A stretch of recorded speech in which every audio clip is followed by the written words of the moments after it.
Sığorta həcmi, bazarın həcmi 1,5 milyard manat civarındadır və artıq hər 10 manat yığılan sığorta haqqına görə təxminən 6 manat sığorta ödənişləri həyata keçirilir və burada da bir artım dinamikası var. Sığorta bazarı inkişafı ilə yanaşı deməli 3 məsələ xüsusi olaraq qeyd olunmalıdır.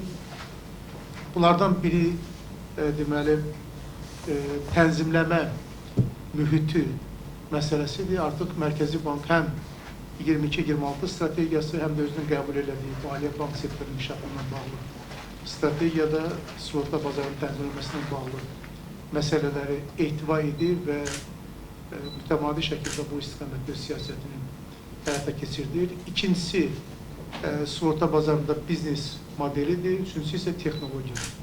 Bizim yazdığımız kitab, InsurTech kitabı məhz bu üç istiqaməti, yəni tənzimləmə, biznes model və texnologiyanın özündə ehtiva edir və bütövlükdə InsurTech sözü özü biraz bu fintech sözündən həvəslənərək, ilhamlanaraq meydana çıxan bir ifadədir.